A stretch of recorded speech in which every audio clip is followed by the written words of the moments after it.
તો ડ્રાઈવર ભાઈ અમને ઉતારી દીધા છે અને હવે કીધું સાંજે 6 વાગ્યા સુધી રખડો. તો હવે અમે નીકળી ગયા છીએ. હવે બસ લાઈન બધા ડેસ્ટિનેશને જવાનું છે ને ચોપડી આપી દીધી છે.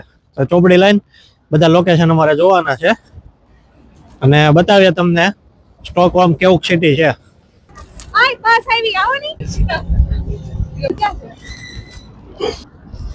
હવે આપણે આ બ્રિજ ક્રોસ કરશું ને પછી 14 ટાપુ છે. આ ટાપુનો બ્રિજ છે અને પછીનો જે ટાપુ છે ગમલાસ્તાન કરીને છે. તો ત્યાં આપણે 3 લોકેશન લેવાના છે ફોટોગ્રાફી માટે અને એ બધું છે. તો પહેલા તે ફરી લેશું પછી આપણે નેક્સ્ટ જોઈએ.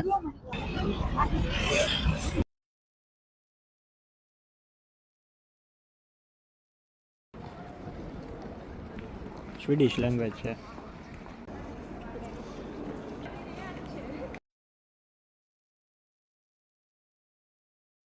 મારી પાછળ જે નજારો છે ને સ્વીડનના સ્ટોકહોમ સિટીનો છે.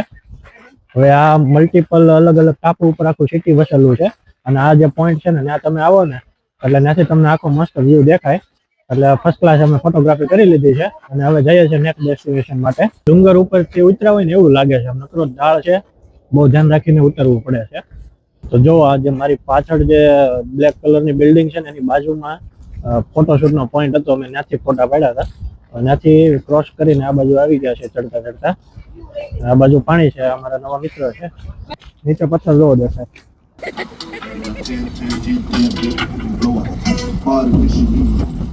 સવારના લગભગ 10 વાગ્યાના અમે રખડીએ છીએ. તો આ જે સ્ટોકહોમ સિટી છે એ સિટીમાં અમે ટ્રાવેલ પાસ 24 કલાકનો જે આવે ને લઈ લીધો હતો. ટ્રાવેલ પાસની કિંમત થાય છે અરાઉન્ડ 20 યુરો જર્મનીના. તો હવે અમારું લાસ્ટ ડેસ્ટિનેશન એક બાકી છે ને પછી 6:30 વાગે અમારે અમારું જે લોકેશન હતું જ્યાં અમને ડ્રોપ કર્યા હતા ને ત્યાં અમારે પહોંચવાનું છે. તો એ લગભગ અમે હવે નજીક જ છીએ. જો તમને હું બતાવું તો આ જે ક્રૂઝ દેખાય છે ને એ ક્રૂઝમાં અમારે અહીંયાથી જવાનું છે ઉલુ માટે. તો અમારો જે પ્રવાસ છે ને એ પ્રવાસ હવે અહીંયાથી સ્ટોકહોમથી અમે જશું ઉલુ માટે અને અમારે નાઇટ ટ્રાવેલ કરવાનું છે ક્રૂઝમાં. અને ક્રૂઝમાં અમને છે ને કેબિન આપી દેશે અને કેબિનમાં અમારો નાઇટ સ્ટે થશે. એટલે ક્રૂઝમાં ઓનબોર્ડ કરીને હું બતાવું કે ક્રૂઝ કેવી છે, અંદર શું શું ફેસિલિટી છે અને અમારો સ્ટે ક્રૂઝમાં કેવો છે. પણ ફિલહાલ જો તમને અહીંયા સ્ટોકહોમની વાત કરું તો મને જર્મનીની કમ્પેરમાં છે ને સ્ટોકહોમ થોડુંક એક્સપેન્સિવ લાગ્યું. કેમ કે કોઈ પણ શોપમાં નોર્મલ પાણીની બોટલ છે ને 3 યુરોથી વધારે એટલે કે 3.5 યુરો 4 યુરો આજુબાજુનો કોસ્ટ છે. અને ખાવા પીવાની વસ્તુ તે થોડીક નોર્મલ પ્રાઇસથી વધારે પ્રાઇસ છે. એટલે આપણે નોર્મલી સાંભળ્યું હોય કે સ્વીડન છે, ડેનમાર્ક છે, એ જે બધા કન્ટ્રી છે ને એ બધા હેપી લાઈફમાંના એક કન્ટ્રી છે કે ત્યાં છે ને બધા લોકો ખુશ બહુ હોય છે. પણ હવે આટલી વસ્તુ મોંઘી છે તો સામે સેલેરી પણ એટલી હોઈ શકે કે નહીં? હું રિવ્યુ આપું, તમે ક્વેશ્ચન પૂછો તો આપણે સવારના સ્ટોકહોમમાં આપણે અહીંથી અહીંયા આંટા મારીએ છીએ. તો તારો અનુભવ કેવો રહ્યો સ્ટોકહોમનો? અનુભવ તો એમ જોવા જાય તો બહુ સારો રહ્યો છે.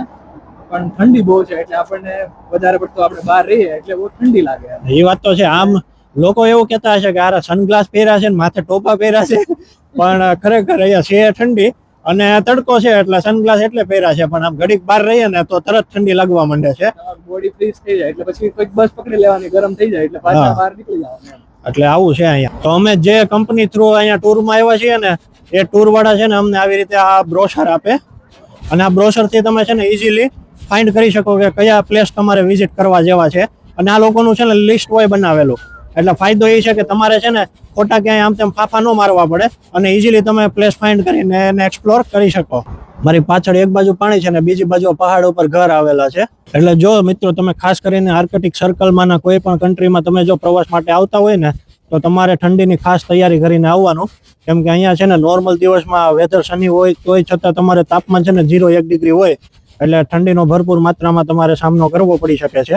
એટલે પૂરી તૈયારી સાથે આવવાનું ઠંડીની, તો તમે છે ને ઓછા હેરાન થાવ. તો અમે અમારા લાસ્ટ ડેસ્ટિનેશને આવ્યા. ડેસ્ટિનેશનનું નામ છે ફોટોગ્રાફી કા કરીને કાંક. પણ એ લોકેશને આવ્યા ને તો એ લોકેશન ખબર પડી કે બંધ છે. તો હવે અમે પાછા ચાલતા જઈએ છીએ. કંઈક બસ ગોતીને કંઈક સુપર માર્કેટ ગોતીએ અને જેથી કરીને કંઈક મોલમાં જઈને થોડું ઘણું ખાવા પીવાનો સૂકો નાસ્તો ને એવું કંઈક લઈએ. देखो ना गाइस, क्या देखे? म्यूजियम तो बंद है. મિત્રો તમે સ્વીડન અથવા સ્ટોકહોમમાં ફરવા માટે આવતા હોય ને તો અહીંયાની કરન્સી છે સ્વીડિશ ક્રોના. ઘણા લોકો એને સ્વીડિશ ક્રોન કહે છે. અને આ દેશમાં એવું છે કે ભાઈ મેજોરિટી છે ને તમારે કાર્ડ ક્રેડિટ કાર્ડ હોય એનાથી પેમેન્ટ થઈ જાય.